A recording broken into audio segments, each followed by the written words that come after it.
How is it going, everybody? My name is Wes Davies. Welcome back to my YouTube channel. I think today's video is going to be a little bit different because I was just sitting here at my desk sort of thinking about the upcoming year. As we all know, it's 2021 now. Happy New Year, everybody.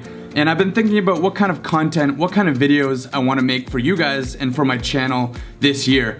And as I was scrolling through my YouTube page, it actually occurred to me that I've been incredibly lucky so far in my 3 years living here in Taiwan. And luckily enough, I've been able to document so many of these wonderful experiences on my YouTube channel. So I just want to take this opportunity today to go back in time. Rather than thinking about the future, I want to share some of my most memorable experiences that I've had so far in my 3 years living in Taiwan. And these are in no particular order. And I've just been so lucky and so grateful that I can go back and look at my entire YouTube channel now and see all of these incredible things that I've done. So here we go. So for sure, absolutely one of the most unique experiences I've had was, I guess it was almost a couple of years ago now, when I went down to Donggang, just south of Kaohsiung City, to witness the burning of the King's Boat Festival. This is something that I've never seen before. You absolutely would not see this in Canada, and we were just lucky enough to hear about this festival from a friend. So we hopped in a car and headed right down to Donggang. It started well after midnight, at which point they tow this huge boat that they spend 3 years building through the streets of Donggang all the way down to the beach. And not only was the boat itself incredible, but also the entire ceremony that went along with this was just something I'd never seen before. People dressed in these beautiful costumes, temples from all across Taiwan send delegates down to participate in this event. And the whole idea is that all of the bad luck that has been accumulating over the years will be kind of loaded into this boat, along with many supplies and paper money, prayer money that is meant for the gods. It's all loaded up into this boat, and then it is ceremoniously burnt to the ground just along the ocean side on the beach. And I had just absolutely never seen anything like that before. I didn't even realize that was possible. And just the sheer culture that you could experience just only a few kilometers away from where I live in Kaohsiung City. Just beautiful event. So much history. You could just tell that they had been doing this for many, many decades, if not centuries.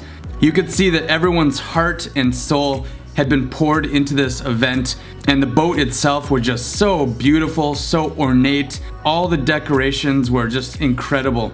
And then just witnessing that boat actually get burnt to the ground, the huge sails fluttering in the wind, the flames starting to just tear this thing apart. It was just breathtaking. It was certainly a sight to see. It's something that I will never forget. You know, it's still burned into my mind, no pun intended. So if you guys ever have a chance to go down to Donggang and witness this spectacular event, I highly recommend it. Actually, I believe that it will happen again this year, the year 2021. So maybe I'll go back down and film it again, because that was absolutely one of the most unique experiences that I've had so far. I've actually been very, very fortunate here in Taiwan that I've got to participate in events like this. I remember another event, also a boat burning event in Jiali in Tainan. And I was just so grateful to be able to be invited to that event and dress up in the ceremonial costume and take part in that ceremony. These are just experiences that I never would have had I not left Canada and come to Taiwan to live here over the last 3 years. And speaking of things that I never would have got to experience had I not left Canada to come to Taiwan, this brings me to the second experience that I want to share with you, which is, of course, the Yenshui Beehive Firework Festival. This is absolutely unique, I think, to Taiwan. I don't think there's anywhere else in the entire world that performs an event like this. And this all started about 100 years ago when there was a cholera outbreak in Yenshui, Taiwan. And it was just devastating for the entire community. I think many lives were lost, unfortunately. And eventually, the citizens believed that maybe the gods weren't really listening to their prayers. So they brought all the statues of the gods out of the temples into the streets on these very special like palanquins that they put the gods onto. And then they would literally shoot fireworks at these statues in the hopes of waking up the gods so that the gods would eventually listen to their prayers and help out the citizens of Yenshui. And I guess it worked, because shortly after that festival, the cholera outbreak disappeared and life returned to normal. However, people were so thankful for the gods' help that year after year, they still performed this ritual, this event.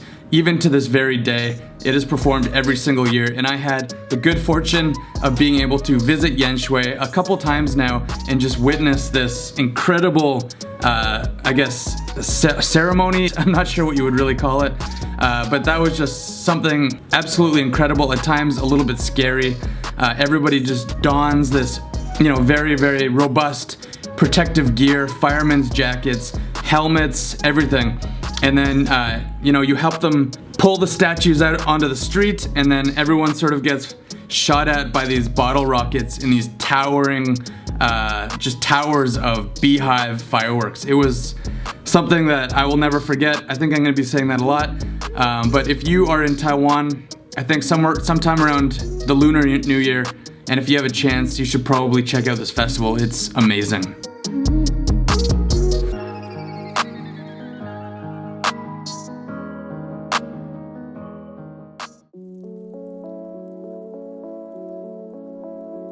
Okay, the next memory I want to talk about, maybe not quite as dramatic as burning down a huge boat or getting fireworks shot at you, but this one was equally amazing to me.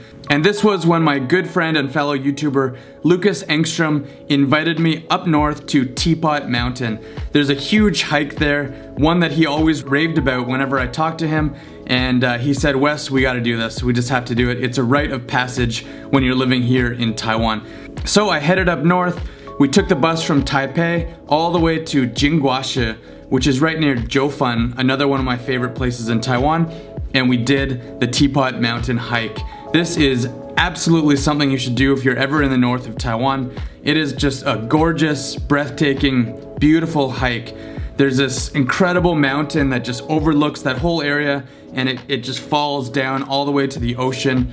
And the hike, I think, takes about 5 or 6 hours. It was a hot day in the summertime. We were both super exhausted, super tired, super sun-baked. I think we both got a sunburn, but it was absolutely worth it. Being up there on that mountain, doing that hike, we were filming a YouTube video, with, at the time, he was a fairly new friend. That was just a really, really special experience for me in Taiwan. And we got to fly the drones and just see that breathtaking view over the Geelong Harbor, Jingguashi, Jiufen, down to the ocean. Beautiful sunny day. Yeah, that's something I won't be forgetting anytime soon. I can certainly see why Lucas loves to go up there and why he loves taking innocent victims like me on that 5 or 6 hour hike in the mountains. So yeah, I absolutely love that experience. Thank you very much, Lucas. That was a great day. Before we get to the next one, just a big shout out to NordVPN for sponsoring this video and for continuing to support my channel. A VPN, if you don't know, is a virtual private network. And especially nowadays, when everything is online, we all need as much digital protection as possible. So what NordVPN does is it encrypts your personal data before it even goes out to the internet. This ensures that people you don't want having access to your personal information won't have access to it. NordVPN provides that extra layer of security, prevents hackers from getting access to your computer, and even blocks advertising companies from collecting data about your search and purchase history. Alexa, are you spying on me? No, I'm not spying on you. I'm designed to protect your privacy. Just like NordVPN. I think if you travel around a lot, or for someone like me who's always going around Taiwan, staying in different hotel rooms, connecting to strange Wi-Fi signals, you'll just rest easy knowing that you have this extra layer of security and protection. And personally, my favorite part about NordVPN is when it comes to entertainment services like Netflix. Lately, I've been watching a show on Netflix called Midnight Diner. It's this incredible Japanese show that I just fell in love with.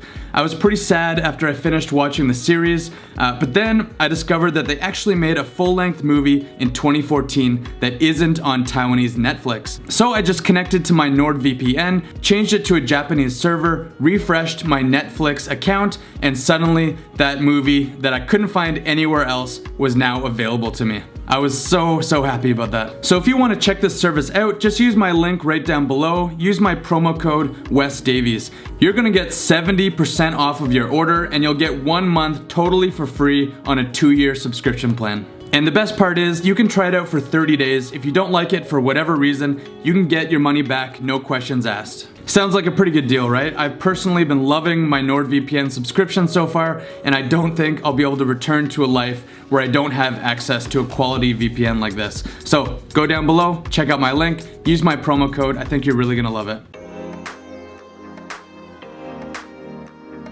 Okay, we're at the next experience here, and this one might even be my favorite one. It's something that I never expected. As some of you may know, last summer I went on a huandao. I drove my scooter around the entire island of Taiwan, and at one point I was invited to the Bear Forest Resort. Very beautiful little hotel in Hualien. And it was just not only an amazing, peaceful place to stay, the whole region was just gorgeous. I absolutely loved it. But on the second day, the boss of the hotel came to me and he said that his friend owns a local airfield and he takes people up on private flights so that you can check out Hualien from the air. And he asked me if I would be willing to fly with him in the airplane, and I said absolutely. It's once in a lifetime to get offered something like that. So of course, I said yes, and we put on our gear, our headphones, we had our little microphones so we could communicate with each other, and we took off from this little grass airport field. It was something I've never done before, and certainly something that I never would have expected to happen the day that I left Kaohsiung on my scooter, not really knowing where I was gonna stay, what I was going to do. So that was just something that was really special to me. And just seeing Hualien from the air like that, everyone knows that the east coast of Taiwan is just indescribably beautiful. But to see it like that from the air, from a little 2-seater plane, oh my gosh, it was so beautiful. And once you're up in the air, it was so relaxing. I can't describe it. Up in the clouds, you're flying over the mountains, and then a few minutes later, you're flying over the ocean. And actually the pilot, he performed a few quite daring maneuvers, I would say. He did a barrel roll, and then he also did a loop-de-loop. So I'm not sure if that's necessarily on the average airplane tour that they have there, but you know, I think I got the very special boss's version of that flight. So that was certainly a very special and memorable experience.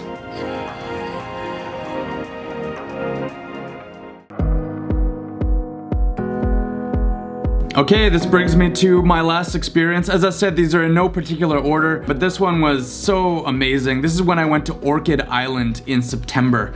And I went for 3 days just by myself. I had a checklist of things that I wanted to do while I was there.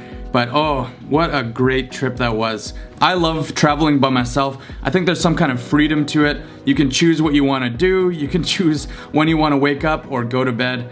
And that was just, what a wonderful trip that was. I really felt like I got to get into the local culture. I learned so much about the Aboriginal tribe who's lived there for centuries, the Yame tribe.